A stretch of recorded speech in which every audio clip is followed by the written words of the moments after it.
I said, how you come? She said, that's such a problem.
Ladies and gentlemen, as we begin our services, if we can please kindly turn off all cell phones or electronic devices, or please place them on silent.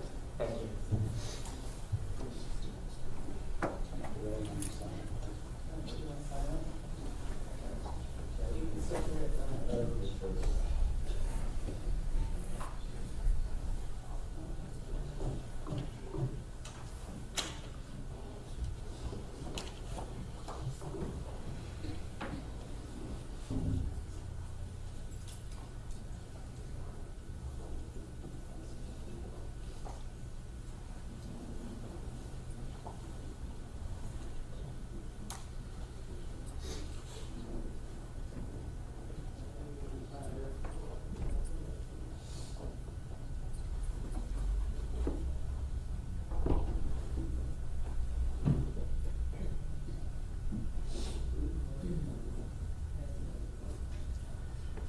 Adonai ma'adam l'tida'ehu v'nenosh v'chashuvehu Adam lahevel dama yamav ketzeru v'boker yatzitz v'chalav la'erev yimolel v'yavesh Tashiveno Shadaka Vatonev Shuvene Adam.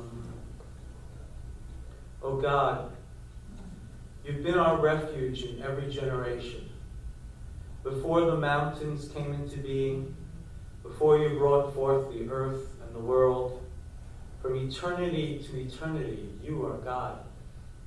But as for us, you turn us back to dust. You say, return, O mortals. The days of our years are 70, or even by reason of strength, 80 years. But even 1,000 years in God's sight are as but yesterday.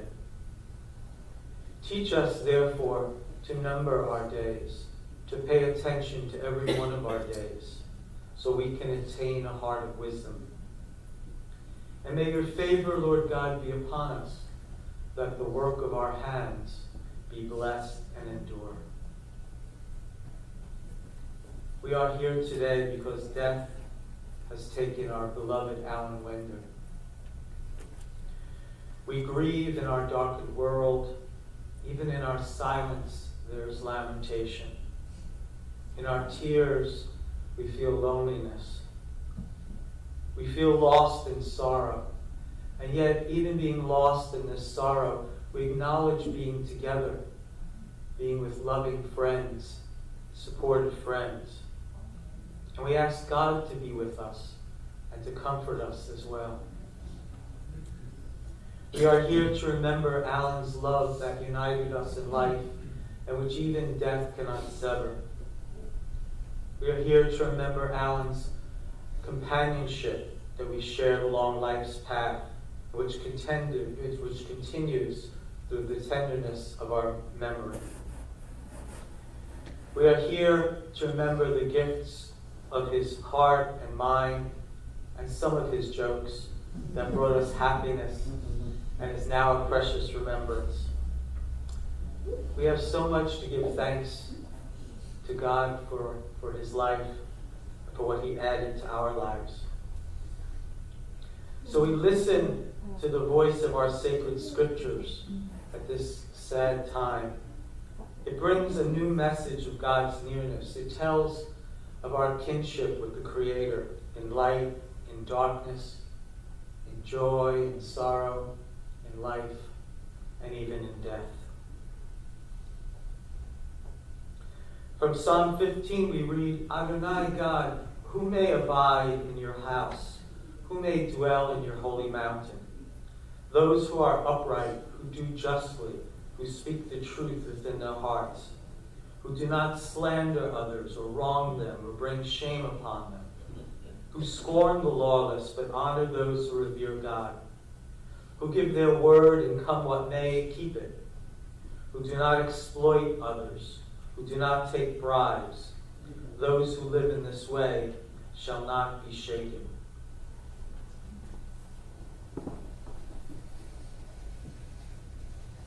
We are reminded in our Holy Scriptures that, as sad as it may be, as troublesome as it may be, there's a time, a season for everything under the heavens. There's a time to be born. There's a time to die. There's a time to plant and a time to uproot what is planted. A time to tear down and a time to build up. Time to weep and a time to laugh. Time to grieve and a time to dance. A time to throw stones and a time to gather stones. Time to embrace and a time to refrain from embracing. Time to seek and a time to lose. Time to keep and a time to discard. A time to tear and a time to sow. There's a time to keep silence and there's a time to speak. Alan will not ever be forgotten. For in the rising of the sun and its going down, we will remember him. In the blowing of the wind and in the chill of winter, we will remember him. In the opening of buds and in the rebirth of spring, we will remember him. In the rustling of leaves and in the beauty of autumn, we will remember him. In the beginning of the year and when it ends, we will remember him. When we are weary and in need of strength, we will remember him. When we are lost and sick at heart, we will remember him. When we have joys we yearn to share, we will remember him. So long as we live, Alan too shall live, for he is now a part of us as we remember him. Alan went through some difficult times toward the end of his life. We weep for the pain, the confusion, the discomfort that he had toward the end. And we often feel anger because of what seems to be random blows that strike down our loved ones. And we turn to God and we say, why is this happening? So many times we say, why is this happening? Why do they have to suffer like this? And why do we have to experience this kind of anguish when we see our loved ones in torment? We search for answers. We search in vain for answers. So we cannot answer that question as to why that happens. But we can learn some important lessons. We can let Alan's courage and his attitude towards life and living and holding on, family, synagogue, everything. We can let this courage teach us. He had some wonderful care, and we thank those who cared for him. We learn that people, in the goodness of their heart, can express their godliness by caring for those whom we love. And hopefully, we reach beyond all this to a God who, like a parent, takes our hand and comforts us. May Alan, released from the burdensome body that he had so long, enter into eternal life. This is our faith. May it be the beginning of our consolation. In our Holy Scriptures, we're told the story of Job, who suffered terribly. He praised God, and God, sort of as a test, working with Satan, took away everything he owned, including his family. And Job still didn't denounce God. So God made him very, very sick, very, very ill. And he still doesn't denounce God, but he turns to God and he says, why is this happening to me? I'm a good person. We know from the story he's a saint. I'm a good person. Why is this happening to me? And God says to him, where were you when I created the universe? Kind of like puny human. You really think you could figure this stuff out? You can't figure it out. You can't. So what do? We do what Job did. We cry out, Adonai natan v'Adonai lakach, Yehi Shem Adonai Yevorach. God gives, God takes away. Blessed be the name of God. We Jews are an ancient people, and we're well acquainted with grief and the valley of shadows. Death and sorrow are not strangers to us. And yet we've learned some very important lessons throughout the ages. We've learned, for instance, that a good name, being a good neshama, a good soul like Alan, endures beyond the grave. We've also learned there's tremendous strength in having faith. And boy, did he have some faith and some courage to teach us. So like Job, we say, Adonai natan, God, you gave us Alan, you gave us a loved one who will never be forgotten. For all that was good and enduring in his life, we offer the deepest thanks of our hearts. And God, Adonai lakach, you took him away. What can we do but pray to have strength, pray for our broken hearts to be healed on your altar of trust and love? As we say, Yehi Shem Adonai Yevorach, blessed be the name of God now and forever. Amen. Amen. At this time, I'd like to call up Alan's daughter, Leslie.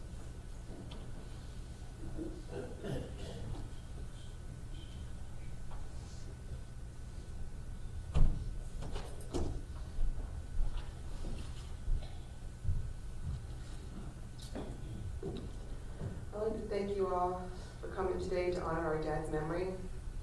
Alan Wender was an amazing husband, father, and grandfather. Our dad, growing up, gave us girls nicknames. Mine was Lead Bottom, because I always had a load in my pants. Thank God I potty trained in time and changed my name to Lely, and it stuck. Dad didn't use traditional nursery rhymes when we were little. Instead, he would sing us these little ditties. He would put us on his lap, facing him, and hold our hands and rock us back and forth, and sing, seesaw, knock at the door, who's there? Grandpa, what do you want? A glass of beer. Where's your money? In my wallet. Where's your wallet? In my pants. Where's your pants? I left them home. Then he would shake us and say, get out of here, you drunken bum. Another one, and I know you like this one, Dad. It was, Lulu had a baby. She named him Tiny Tim. She put him in the piss pot to see if he could swim. He swam to the bottom. He swam to the top.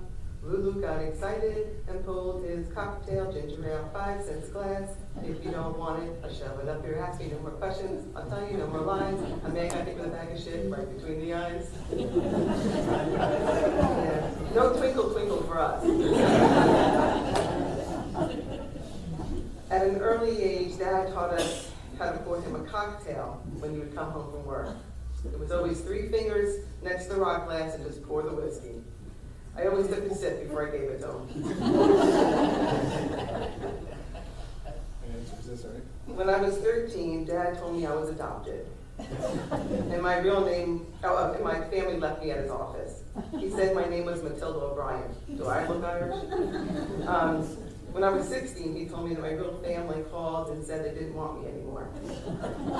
He kept this up for a very long time. One year, I actually found a Father's Day card for him. It said, "Even though you're not my father, I love you anyway." And I signed it Matilda O'Brien. When I was coming home from Florida, I was landing at the AC airport. Well, he showed up at the gate, since there's only one gate. And he had a sign there that said Matilda O'Brien. I was in my 20s then. My dad and I have been keeping this running joke alive for many years. Dad always took us to fun places like the Host Farm in Lancaster, Valley Forge, Disney, Talent, and so many others. When we turned 16, Mom and Dad took us on special trips. Oh, they took Diane to Italy, Lori went to England. Me, I wanted to go to Romania. But we ended up going to San Francisco because that's when the dental convention was that year. But we had fun anyway. Growing up, Dad had us working at his dental office. Once when we got to high school. Every year, Dad gave us more responsibilities. My favorite was opening the door for the county jail inmates and the sheriff's officers. I think Dad was making me develop a thick skin at an early age. Before he expanded his office, he had a tiny little crawl space, and it was hard to get into because it was really high up. So he would lift me up and put me in a dark crawl space to get whatever he needed or store anything for him. It was scary, even with the flashlight that he handed me. When we would go to Talent in the Poconos, we would stay there for the summer and work at the resort. Dad would come and visit on the weekends. So when I graduated high school, he told me I should go into hospitality management as a degree. My first year in college, I found out I wasn't hospitable. So I changed my major to accounting. After my sophomore year, I decided to move to AC to get a job. Diane was already living in Brigantine, so Dad purchased a condo for the family, and that's where I stayed. Mom and Dad would come down on weekends. He was always there for us. We had a deal. He would pay the mortgage, I would pay the utilities.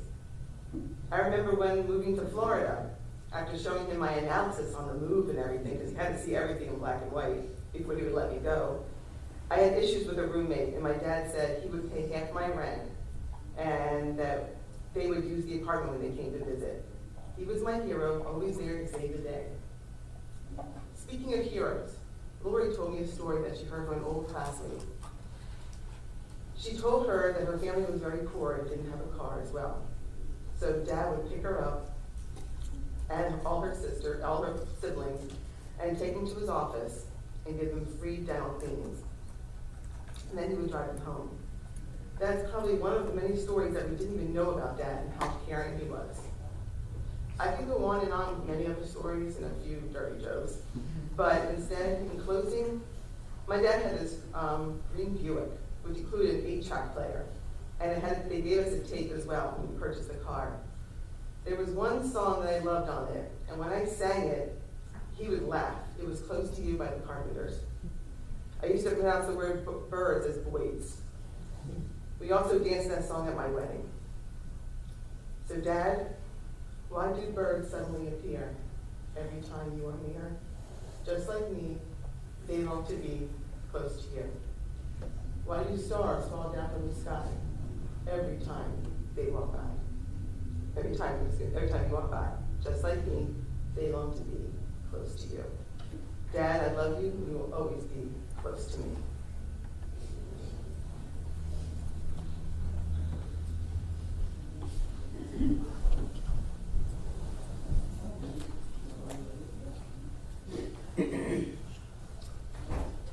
Alan's son-in-law, Steve.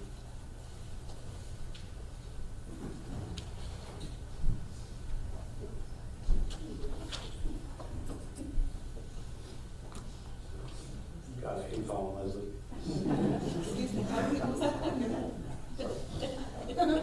Let me first tell you about a man that I called my dad. He was a really special person. It would take me literally hours to tell you, but I'll give you kind of the Reader's Digest version of him. So I met Alan in 1985. I started working in an accounting firm, and my boss, Jack Juris, at the time thought this was going to be a great idea. We're going to take a road trip. We're going to go meet new clients. And the first client that I got to meet was Dr. Wender, Dr. Greenberg. So let me just say, when I met this hulking, intimidating man, I was pretty intimidated by him, to the point that we had our meeting, we left, And I walked out and I didn't have my overcoat with me, and I was so scared of this guy. I was like, I'll just go buy a new overcoat or something. So I told Jack, and Jack said, just go on in. He's really not that bad. Just go on in there. I walk in the door, here's Alan holding my overcoat. I was wondering how long it was going to take. A few years later, I came into his office and he put me on the spot. He says, what are you doing tonight? I said, well, I'm going to go meet my partner Rick. We're going to go to the gym. He goes, well, I want you to come meet my daughter. I said, oh, jeez, here I go. I got to meet this guy's daughter. How bad is this girl going to be that I got to meet this guy's daughter? Okay, I'll go, I'll meet him. It'll take me 5 minutes. I'll be in and out in no time. Well, I didn't find out that it was actually supposed to be Leslie, but then Lori decided to check me out to see like which one. Let me see which one, and let me see what I'm listening to, because she wanted her sister to upload. So, come to find out it was Lori. Well, I never did meet you at the gym that day, Rick. So we never did. So here we are. But anybody knows Alan's humor. He was not very politically correct. In fact, they say the first thing they go on a person is their filter. Well, Alan never had a filter. He never had one to start with, so he never had to lose it. And anybody went to any of the raffles, the Temple Art Zion raffles, knows exactly what I mean. Lori and I would just go like, really? You can't say that, really. It's like, you just can't say that kind of stuff. Well, time is when I finally got the nerve up to ask him. I was going to ask him for Lori's hand in marriage. And I found a day when Lori's not there, so I decided, all right, let me go over to the house. Let me talk to him. I talked about everything for 25 minutes until I finally got the nerve up to ask him. I looked at him, I said, Dad, I just want to ask you, I really want to marry your daughter. And anybody else who remembers Alan, he would cry at the drop of a dime. The girls, in fact, used to get cards. They used to have a contest who could make Dad cry the loudest. So I finally said, Dad, I really would like to marry your daughter. And he looked at me, his eyes welled up. He started crackling. He looked at me with his voice, and he looked at me and goes, it'd be so great to have another penis in the family.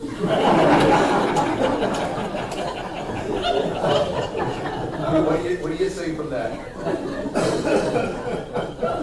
So that was that. I mean, no filler.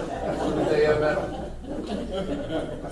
So him and I always, I don't know, for some reason we had this deep connection, and only to find out later how this deep connection really was. And it was just something I know most people have heard the story, but it's something today that I really want to tell. We drove up 16 hours to go meet my mom. I introduced my mom to Lori, and this is the girl, Mom. What do you think? And she's like, okay, this is nice. So my mom lived up in Allagash, and I actually found an old picture album of my mom's that she had when she was a kid. Pictures of her friends, her family. And she looked at it, put it aside. So I went fishing with my stepfather, figured this is a good time. They can go do some bonding, Lori and my mom. So Lori says, no, I want to show you pictures of my sisters. There's a picture of my mom. I don't have a picture of my dad. There's a picture of my dad when he was in high school. It's an old picture.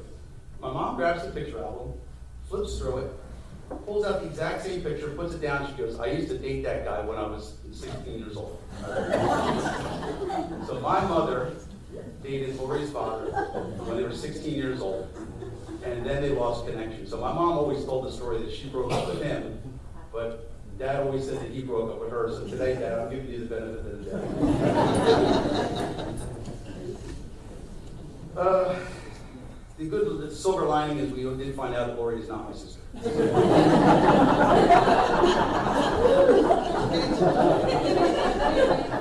So, one thing, Alan, he suffered. It was tough to watch him. But, God brought us an angel. This man Raymond. This man Raymond stayed with him 24/7 for almost a year, took care of him. Always had a smile on his face. Dad always had a smile on his face. So get a chance. This. If you want to meet a true living angel, he's sitting right here. His name is Raymond. I just want to thank Dad for being my role model and being my friend. Love you. Eliana? Any other sense here? She's a robot today. It's really sheltered. Yeah. Big back there.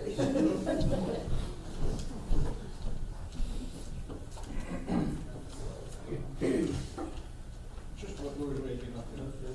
It's the only way I was saying nothing.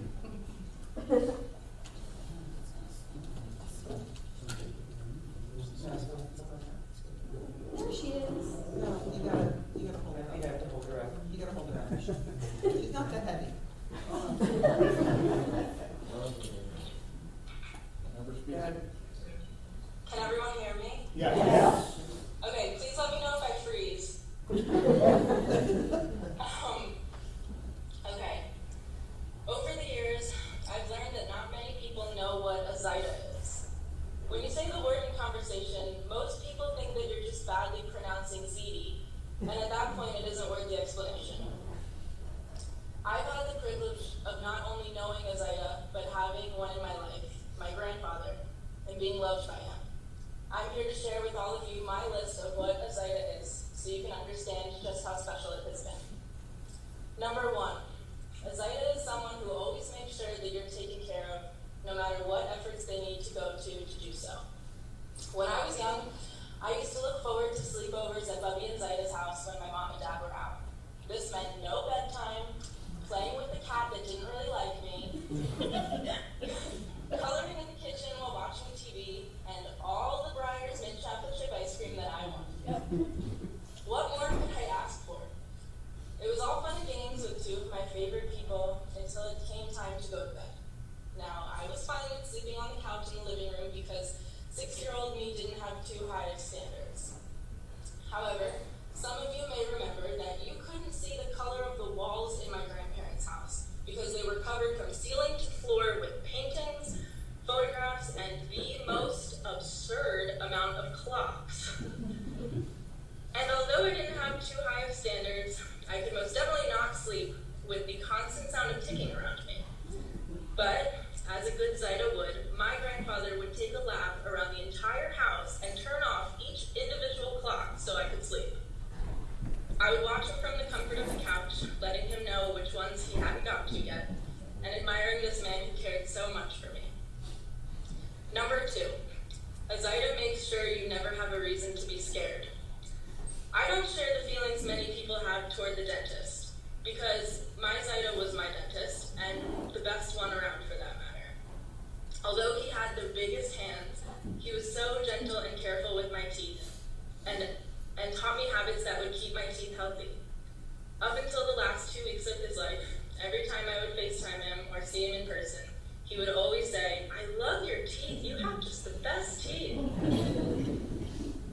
When I was maybe 10 years old, I was sitting in the back seat of my mom's car, about to go home after spending a day with Bubby and Zaida. I had mentioned that my tooth was loose, and Zaida asked me if he could see it. He said he just wanted to take a quick look in my mouth and reassured me that he wouldn't touch anything. But before I knew it, he had pulled the tooth out of my mouth, and I was gushing blood all over the back seat of the car. After I stopped screaming, I started laughing because I realized that I hadn't felt any pain at all and was just overreacting. And that night, I got $20. Number 3, Zaida jokes around and gets into trouble with you. My mom and I would often visit Zaida at Brightview when he was eating lunch because he was always most alert and lively during the early half of the day. Brightview was best known to me for having the most incredible chocolate chip cookies. Yes. So, one day, I brought one over to the table to eat while he was having his lunch. While my mom wasn't looking, I would sneak small pieces of the cookie to Zaida because he wasn't allowed to eat them while she was around. When she came back, he looked at her dead in the eye with the cookie in hand, popped it into his mouth, and shot me a smile and a wink. Then I proceeded to get yelled at, but it was all worth it to see him so excited. I was told earlier today by an old teacher to take time to reflect on and learn from those who loved me. I find myself thinking back to times where I most felt connected to my Zaida, and the one that most stands out to be the most is being in Israel. Almost everyone knows the picture of my grandfather standing at the Western Wall in Jerusalem and putting a slip of paper into the rock, looking like he's about to cry out of happiness. I always looked at that picture with a sense of pride and a hope that someday that would be me. Last summer, I finally got to visit Israel and see the Western Wall. The moment I set eyes on it, I began to cry, just thinking about the amount of times my Zaida had been standing in the exact same place thinking about me. I was reminded of how he always made sure I was taken care of and could sleep without having to listen to the clocks ticking at night. I was reminded of how he made me feel safe and protected even when ripping my tooth out of my mouth. And I was also reminded of how he would joke around with me and we would always try to make each other smile. Everyone has a grandfather, but I had a Zaida, and I've never felt so lucky to have known someone as incredible as him. That's it.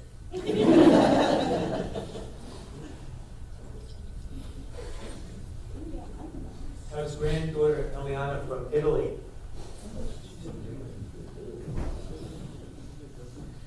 now granddaughter Gabrielle.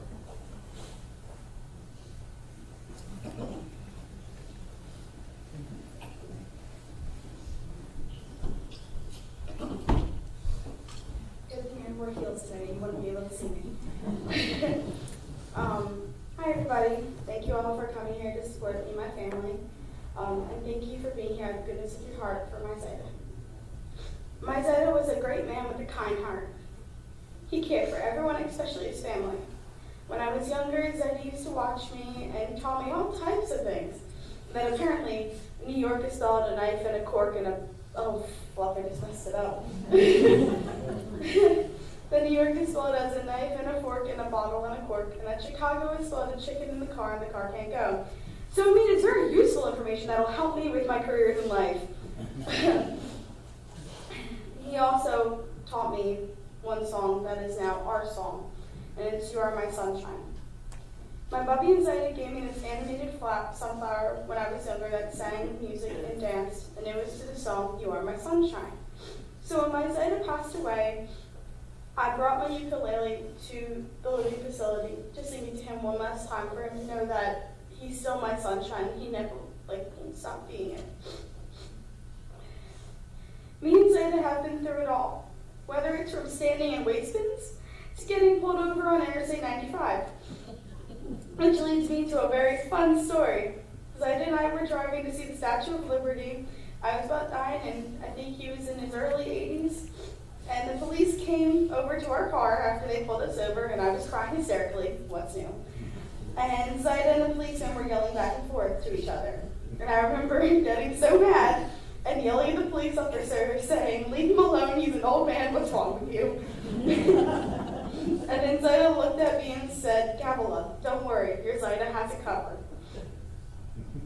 And then later that night, my mom gave me my first phone. So that if me and Zayda were out and we were in a pickle, I know I had to call my mom right away. I remember him coming to all the grandparents' day in preschool and coming to all my dance recitals. He was always there with a supportive charm and a smile and a joke. We love you, Zayda, and we'll miss you. Thank you.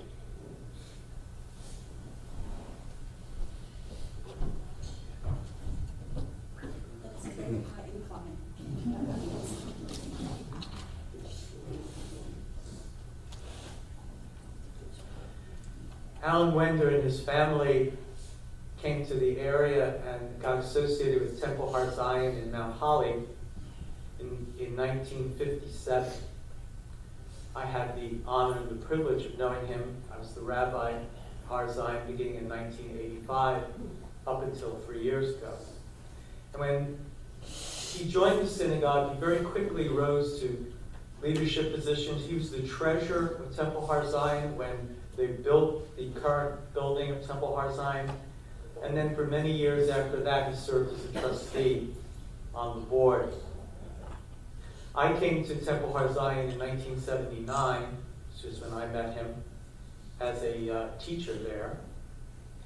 And from the first time of meeting him, the first time seeing him, it was so clear what a warm-hearted, wise, caring person that he was. And we had that connection all through the years.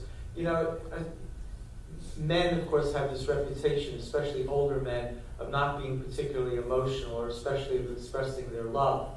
Alan did. Especially, think about it, somebody of his generation that would regularly tell people, including me, how much he loved you. You know, I always felt funny saying it back, but that was him. He was always so open with his heart, open with his soul, to be able to express himself in that way. You heard Steve, son-in-law Steve made mention about the raffle, and Alan would tell off-color jokes. He would do that after services as well. I think he got great satisfaction looking squarely at me when he would tell these jokes and watching me roll my eyes. But he was a lot of fun with these things. I remember visiting him shortly after Janet, his wife, passed in 2011. I remember visiting him at Society Hill, and he had this cure-all. The cure-all was raisins soaked in gin. And you ate, is it 8 raisins or 9 raisins? And you had to eat 9 raisins, and it would, with golden raisins, and it would cure everything. You name it, especially pain. It was excellent at taking away any pain. So I was there with him, and he said, "Oh, it's time for the raisins." And he goes and he gets this jar, and he digs out, he counts out these 9 raisins, and he eats them, and then he drinks the gin. And he said, "Boy, those raisins sure take your pain away."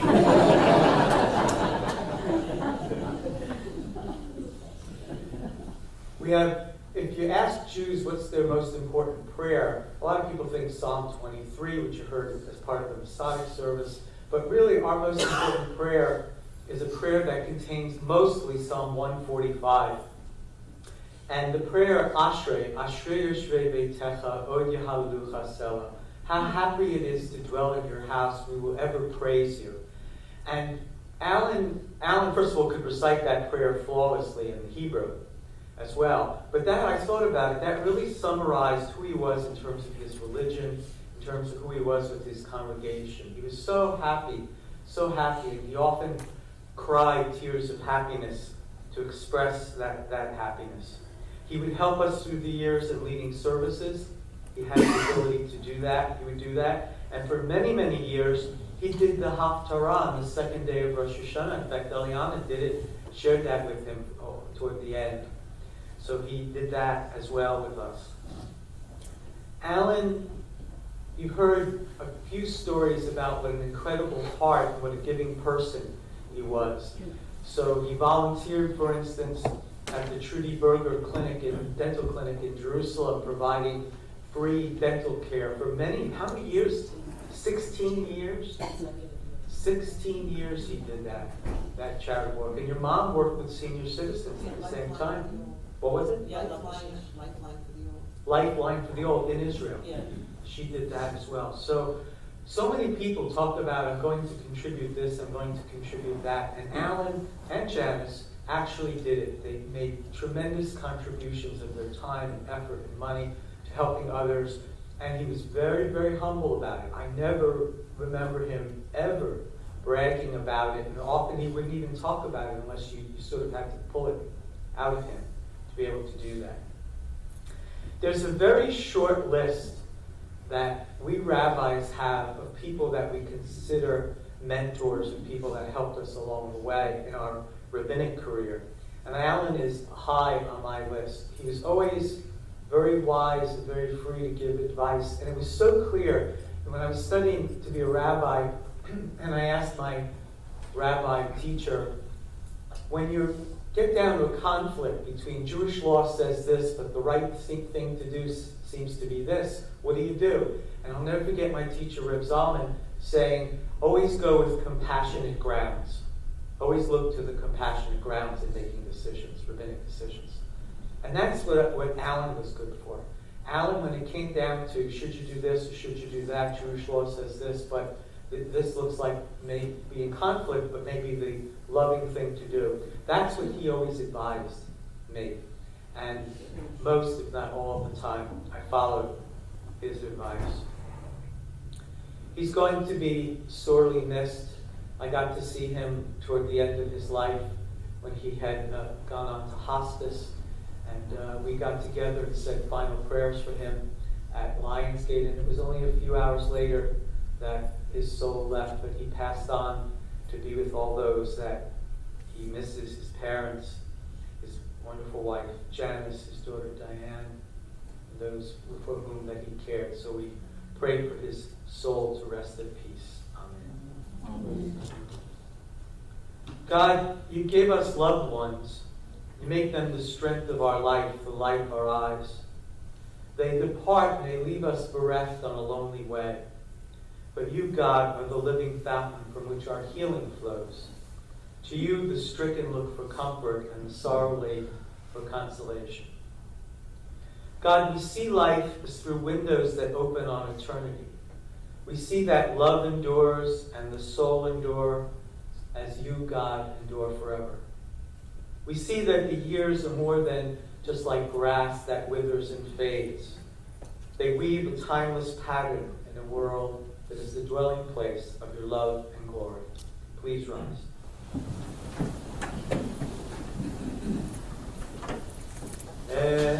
Malei Rachamim, Shochein Bamerobim, Hamsei Menucha Nechona, Tachat Kanfei HaShechina, Im Kedoshim Utovim, Kezohar HaRakim Asirim, Et Nishmat, Abraham Yitzchak Ben Levi V'Yocheved, Shalach Le'olamo, Ba'arachamim, Yastirehu B'Seter Kenafav Le'olamim, B'Yitzor HaChaim, Et Nishmato, Adonai Hu Nachalato, V'Yanuach B'Shalom Al Mishkavo, V'Nomar Amen. Compassionate God, eternal Spirit of the universe, grant perfect rest in your sheltering presence to Abraham Yitzchak Ben Levi V'Yocheved, Alan Wender, who has entered eternity. God of mercy, let him find refuge in your eternal presence, that his soul be bound up in the bond of everlasting life. God is his inheritance. May he rest in peace. And let us say, Amen. Be seated. Quick announcements.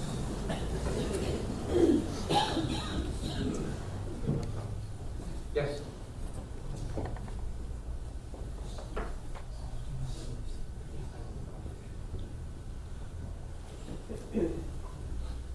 So from here we're going to burial in is it King David in Salem, Pennsylvania.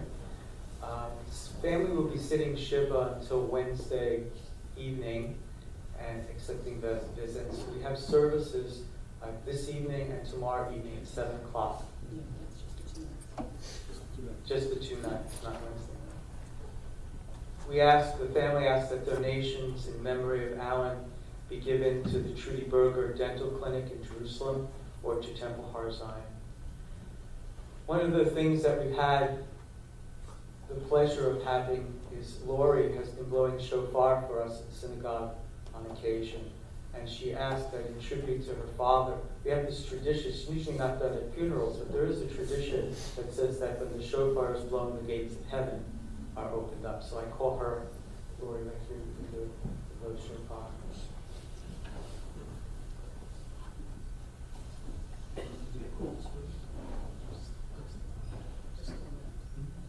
Tekiya, Shvarim through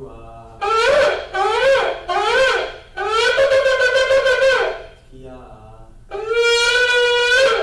Tekiya Gedola.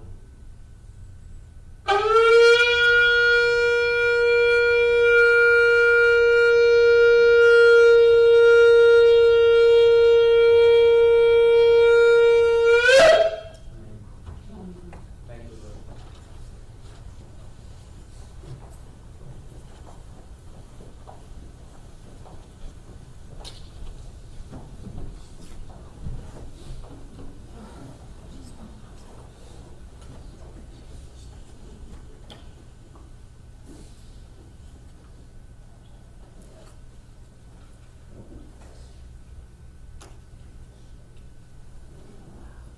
Will the pallbearers please step to the center aisle?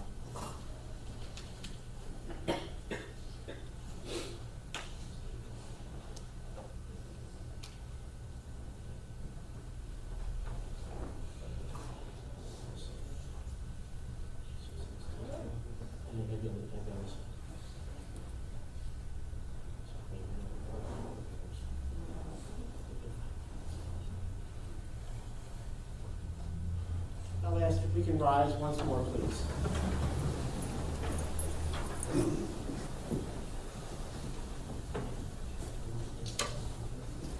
I have set the eternal always before me. God is at my side, I shall not be moved. Therefore does my heart exult and my soul rejoice. My being is secure.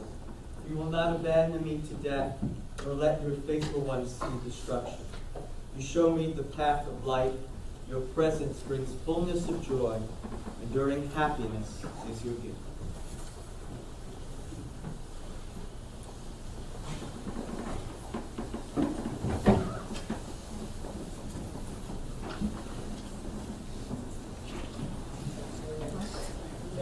please.